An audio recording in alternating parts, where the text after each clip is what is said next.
السلام علیکم ورحمۃ اللہ وبرکاتہ۔ آج ہم سورہ فاتحہ کے تیسرے حصے کی طرف بڑھیں گے۔ سورۃ الفاتحہ کے بے شمار فضائل احادیث مبارکہ میں وارد ہوئے ہیں، جن میں سے چند درج ذیل ہیں۔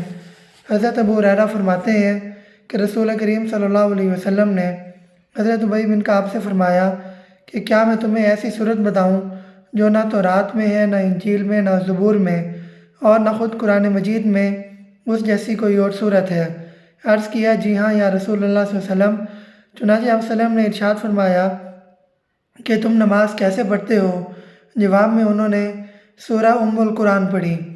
نبی کریم صلی اللہ علیہ وسلم نے ارشاد فرمایا، اس ذات کی قسم جس کے قبضہ قدرت میں میری جان ہے، تورات، زبور، انجیل، حتیٰ کہ خود قرآن مجید میں بھی ایسی صورت نازل نہیں ہوئی جو تم نے ابھی پڑھی ہے۔ حضرت ابن عباس سے روایت ہے کہ ہم صحابہ کی جماعت آپ صلی اللہ علیہ وسلم کے پاس موجود تھی۔ جبرائیل امین بھی آپ کے پاس تشریف فرما تھے۔ اتنے میں اچانک اوپر سے دروازہ کھلنے کی آواز آئی۔ جبرائیل نے آسمان کی طرف دیکھا اور کہا، یہ دروازہ جو اس وقت کھلا ہے اس سے قبل کبھی نہیں کھلا تھا۔ اتنے میں ایک فرشتہ آسمان سے اترا اور رسول پاک صلی اللہ علیہ وسلم کی خدمت میں عرض کیا، آپ کو دو ایسے نور عطا کیے گئے ہیں جو آپ سے قبل کسی نبی کو نہیں دیے گئے، ایک فاتحۃ الکتاب اور دوسرا سورۃ البقرہ کی آخری آیات۔ نبی کریم صلی اللہ علیہ وسلم نے ارشاد فرمایا، جب بندہ الحمدللہ رب العالمین کہتا ہے تو اللہ فرماتا ہے کہ میرے بندے نے میری تعریف کی۔ جب وہ الرحمن الرحیم کہتا ہے تو اللہ فرماتا ہے میرے بندے نے میری خوب حمد و ثنا کی۔ جب بندہ مالک یوم الدین کہتا ہے تو اللہ فرماتا ہے کہ میرے بندے نے میری بزرگی اور عظمت کا اظہار کیا۔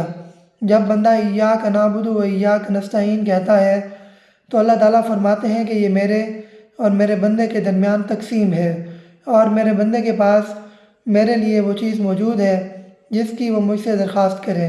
جب بندہ اہدنا الصراط المستقیم کہتا ہے تو اللہ تعالیٰ فرماتے ہیں کہ میرے بندے کی یہ تمام درخواستیں مقبول ہیں، اور وہ اس کے علاوہ جو سوال کرے میں منظور کروں گا۔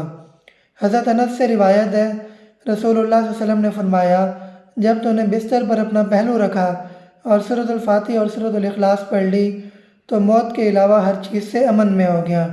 قرآن مجید میں سورۃ الفاتحہ کو منفرد امتیازی شان حاصل ہے۔ یہ سورت اپنے اندر بے حد جامعیت رکھتی ہے۔ یوں کہا جا سکتا ہے کہ سورۃ الفاتحہ پورے قرآن مجید کا متن ہے اور پورا قرآن مجید اس کی شرح ہے۔ سورۃ الفاتحہ کی ابتدائی 2 آیات اور چوتھی آیت میں اللہ تعالیٰ کی توحید کا بیان ہے، تیسری آیت میں قیامت کا تذکرہ اور 5ویں چھٹی آیت میں نبوت و رسالت کی طرف اشارہ ہے۔ اسی صورت میں اللہ کے نام و صفات کا ذکر ہے، اس کی عبادت کرنے، اس سے اعانت طلب کرنے، اسی پر بھروسہ کرنے، اسی سے استقامت و ہدایت کی دعا کرنے کا حکم ہے۔ اس صورت میں جہاں اس امر کی تعلیم دی گئی ہے کہ ایسے راستہ پر چلنا کی طلب کرو جس راستے کو اللہ کے انعام یافتہ لوگوں نے اختیار کیا، صراط الذین انعمت علیہم، تو ساتھ ہی ان قوموں کی تقلید نہ کرنے کی بھی تلقین کی گئی ہے جو اپنی علمی اور عملی کجروی، کفر و شرک اور بد عملی اور گناہوں کی وجہ سے مغضوب و ملعون ہو گئیں۔